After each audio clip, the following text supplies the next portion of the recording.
Assalamualaikum warahmatullahi wabarakatuh. Perkenalkan, nama saya Mila Karmelia dengan NIM 2008933. Baiklah anak-anak, pada kali ini kita akan mempelajari tema 5, yaitu cuaca. Subtema 4, yaitu cuaca, musim, dan iklim. Pembelajaran 4. Kita mulai membaca ya anak-anak. Sore yang dinanti telah tiba. Cuaca sedikit berawan. Lani dan teman-teman pun bergegas menuju rumah Edo. Mereka ingin segera bertemu dengan Pak Tono. Mereka ingin bertanya banyak hal tentang cuaca, musim, dan iklim. Mereka pun tiba di rumah Edo.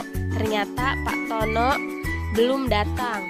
Mereka lalu duduk di ruang tamu menunggu Pak Tono.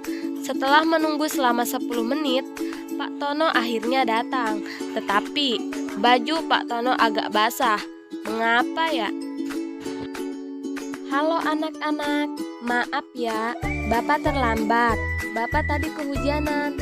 Bapak tidak bawa payung. Jadi Bapak berteduh dulu, ucap Pak Tono. Iya Pak, tidak apa-apa. Oh ya, nama saya Edo. Ini teman-teman saya. Wah, kebetulan sekali. Itu contoh tentang perubahan cuaca. Iya, beberapa hari ini cuaca cepat berganti, tetapi sekarang lebih sering hujan. Iya betul, di sini cuaca cerah. Ternyata di tempat lain hujan. Di sini pun cuaca bisa berubah-ubah. Kami senang sekali kalau boleh bertanya kepada Bapak. Kalian boleh bertanya apa saja yang ingin kalian ketahui. Tapi dengarkan dulu penjelasan Bapak baik-baik. Perbedaan antara cuaca, musim, dan iklim. Kita sering mendengar orang menyebutkan istilah cuaca, musim, dan iklim. Namun, banyak yang masih bingung tentang perbedaannya. Cuaca, musim, dan iklim merupakan keadaan udara di wilayah tertentu. Cuaca diamati pada suatu wilayah yang kecil dan waktu yang singkat. Cuaca ini diamati harian dan dapat berubah setiap harinya. Kadang-kadang pada hari yang sama, cuaca bisa berubah. Cuaca harian biasanya dilambangkan dengan simbol berikut. Bisa kita lihat ya anak-anak, pada gambar di bawah ini. Musim adalah keadaan cuaca yang paling sering terjadi di waktu tertentu. Saat musim hujan adalah pada waktu tertentu cuaca hujan sering terjadi. Musim kemarau adalah waktu tertentu yang sedikit hujan. Musim terjadi dalam waktu yang lebih lama daripada cuaca.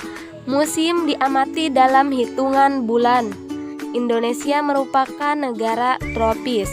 Hanya terdapat 2 musim, musim kemarau dan musim hujan. Iklim adalah kondisi rata-rata cuaca berdasarkan waktu yang panjang. Iklim diamati dalam hitungan tahun. Ayo berdiskusi. Setelah Pak Tono menjelaskan, Edo dan teman-teman dibolehkan untuk bertanya. Bacalah diskusi mereka dengan seksama. Pak Tono, bagaimana anak-anak? Siapa yang mau bertanya? Siti, saya Pak. Apakah yang dimaksud dengan garis khatulistiwa? Pak Tono, garis khatulistiwa adalah garis yang mengelilingi bumi. Garis ini ada di tengah bumi. Negara kita terletak di garis tersebut. Dayu, apakah karena itu negara kita hanya memiliki 2 musim? Pak Tono, iya betul Dayu, kita hanya memiliki 2 musim, yaitu musim hujan dan musim kemarau. Beni, kalau sekarang cuaca sering hujan, berarti sudah masuk musim hujan, ya Pak? Pak Tono, iya Beni, para ahli harus menghitung banyaknya curah hujan setiap 10 hari. Pak Tono, baik, sekarang giliran Bapak yang bertanya ya.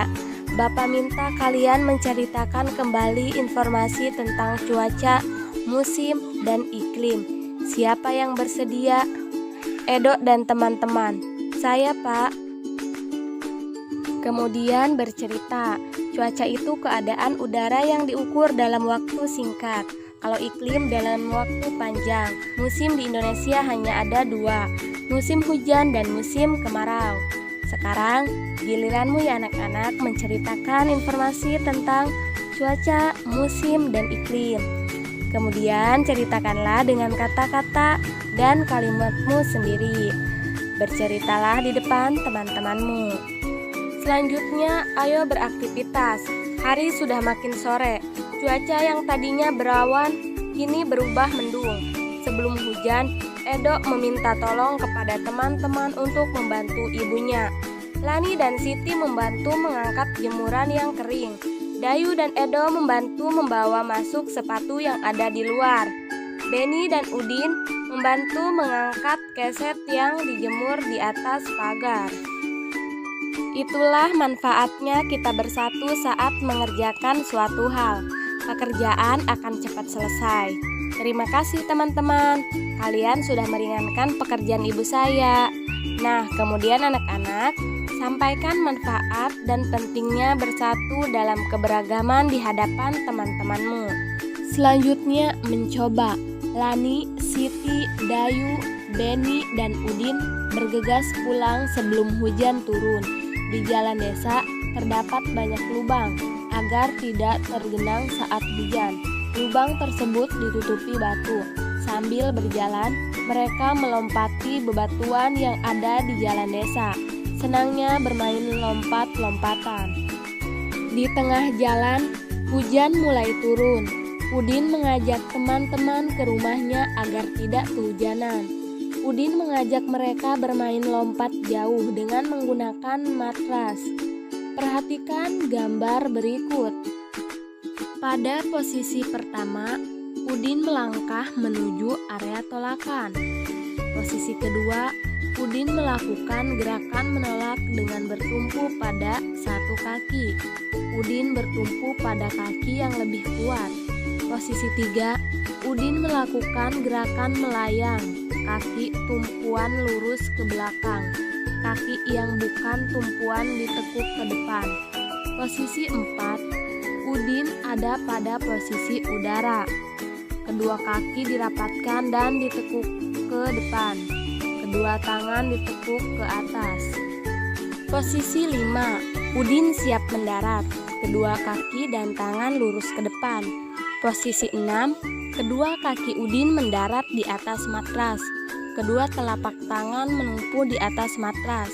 Teman-teman memperhatikan gerakan Udin, mereka pun mencoba melakukan gerakan yang sama. Tak lama kemudian, hujan mulai reda. Lani, Siti, Dayu, dan Beni pun pamit pulang. Dapatkah kamu menirukan gerakan lompatan Udin? Nah anak-anak, lakukan bersama teman-temanmu ya. Lakukan secara bergantian. Baiklah anak-anak, cukup sekian pembelajaran kita pada kali ini. Wassalamualaikum warahmatullahi wabarakatuh.